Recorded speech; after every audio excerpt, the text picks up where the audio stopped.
Shalom. First and foremost, I want to give all honor, glory, and praise to Yahweh, Bahashem, YAHAWASHI, Bahashem, Rakwakadash. Double honors to the elders of Great Millstone, and peace and salutations to the brothers that are doing this work in true sincerity. And we're going to jump right into the lesson. This is 1 Corinthians 11:3. It says, "But I would have you know that the head of every man is Mashiach." Now, right there, if you read that scripture, it tells you the proper order of things. So the head of the prophets, the head of the apostles, the head of the helps, the head of the body of the servants of the Lord is YAHAWASHI. He was given that title, he was given that position, and by him, all things, he rules all things. Let's get Colossians 2:10. This is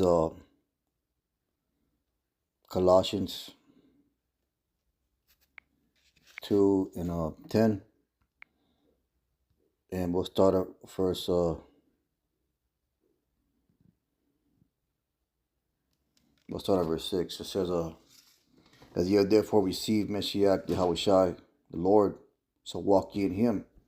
So when you were coming to this truth, you were to walk in YAHAWASHI, meaning you were to walk in his presence, you were to walk under his direction, under his commandments, you were to walk under his rulership.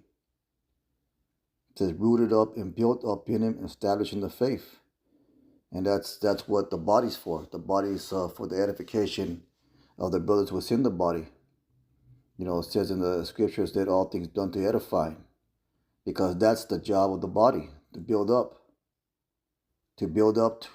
to establish a firm foundation of faith among the brethren. It says that ye have been taught, abounding therein with thanksgiving. It says, "Beware lest any man spoil you with philosophy and vain deceit." And there's times where demons jump on individuals, and then comes vain deceit, and then comes the lording over brothers. Then comes the whole the mistreatment of brothers, the taking advantage of brothers, the constant accusations on brothers. We've seen that happen. That's the vain deceit after tradition of men, because Yahushua commanded us to be forgiving to one another and to be meek and humble to one another. Not to lord over one another, and that there is times and there is occasions where rebuke is necessary. But for the most part, you be men with each other and you have understanding and honor and respect among each other. So beware lest any man spoil with policy and vain deceit, after tradition men after rudiments of the world, and not after Mashiach YAHAWASHI. So you always gotta be aware if you're walking after YAHAWASHI and not the rudiments. I'm gonna get that word, rudiments, of this world. It says any first things rather belonging to the letter of the alphabet, the elements from which all things have come, the elements and rudiments, primary fundamental principles of any art, science, or discipline. Doing things as the world does them, which is contrary to the way of YAHAWASHI. For in him dwelleth all the fullness of the Godhead bodily, and you are complete in him, which is the head of all principality and power. So at the end of the day, the head of this truth, what we call the work, is YAHAWASHI. And he is the one that dictates, he is the one that authorizes, he is the one that calls and spews out those in the body. Because you look in the book of Revelation, him being the head, he has the authority to spew members out the mouth, to take away their candlesticks. I'm going to go ahead and get those two scriptures. It says, "I know that works, that neither cold nor hot, or whether cold or hot, the words of YAHAWASHI. So then, because thou art lukewarm, neither cold nor hot, I will spew thee out of my mouth." That means you will be rejected. And there's another one, I'm going to get it. And here's a few examples. says Paul a servant. Let's go ahead and get that word servant. And it goes into a slave, literally or figuratively, voluntary or voluntarily, frequently therefore in qualified sense subjection or subserviency, bondman, slave, bondman, man of servile condition, a slave, metaphorically one who gives himself up to another will, to another's will, those whose service is used by Mashiach, extending and advancing his cause among men, devoted to another to disregard of one's own interest, servant, attendant. So we are to attend unto YAHAWASHI. We are to minister unto him by doing this work. This is what expected of us. This is what Paul wrote about. Let's get that word servant.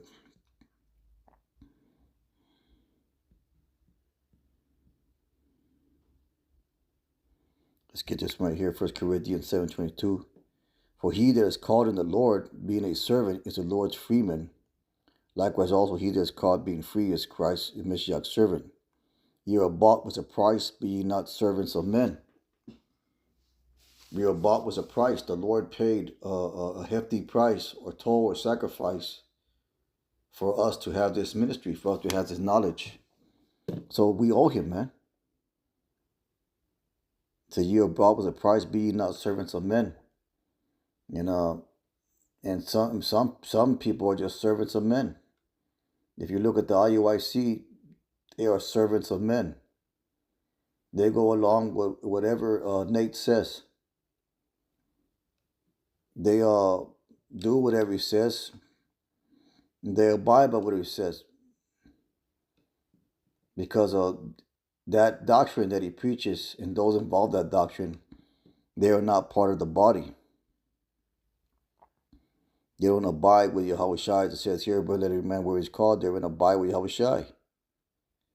For he that's called the Lord being a servant is the Lord's freeman. Likewise, he that's called being free is Mashiach's servant. Get that LOT. Remember, if you were a slave when the Lord called you, you are not free. The Lord, if you were free when the Lord called you, you are not a slave of Mashiach. That's a heavy verse, man. The scripture said the truth will set you free. Because you're either a slave to the world or you're a slave to the Lord. The scripture said you cannot serve God and mammon. So you're going to serve somebody. Like they say, you're going to mind somebody.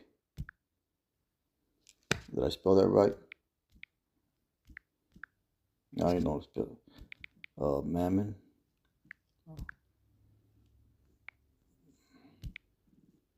Let's see. I'm going to find it. Here it is in the KJV. It says, Matthew 6. Let me do something here.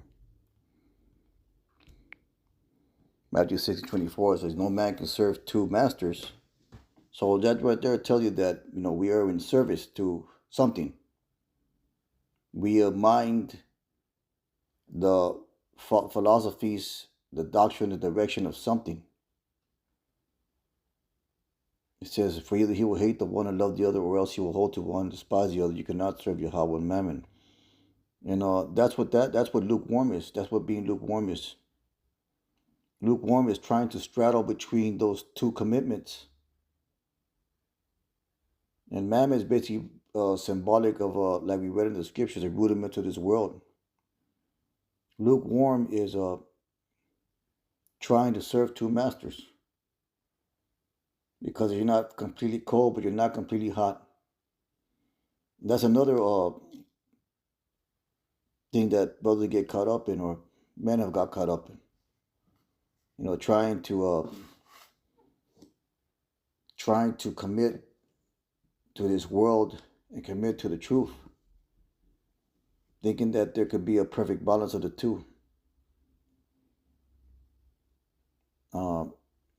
These are things to be aware of, man. These are things to take heed to. These are things to put in your scope, so to speak. It says, I'm going to back again now. No man can serve two masters, for you to hate the one and love the other. How can we explain that better? You're going to hate the truth because it holds you back from loving the world. It restricts you from the what you think, freedom that you think you have in the world. Or you hold to one, despise the other. It creates a jealousy, a covetousness. You cannot serve God and mammon. That's what the lukewarmness is about.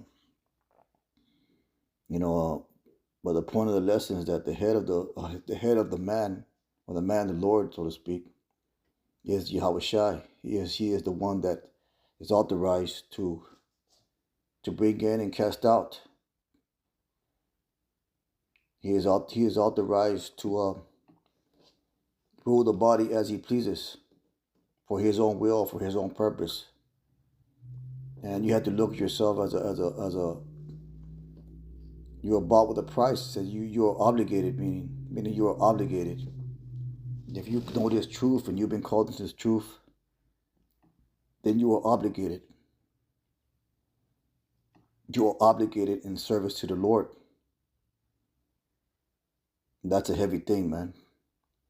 And that's gonna restrict you, and that's gonna put a lot of things in your life where you're gonna have to restrict yourself. You're gonna have to deny yourself in different parts of your life, for the service of YAHAWASHI. With that being said, just a real quick lesson. Most I would hope is edifying. I want to give our honor, glory, and praise to YAHAWASHI. Call halal YAHAWASHI. Brothers, keep on pushing. Shalom.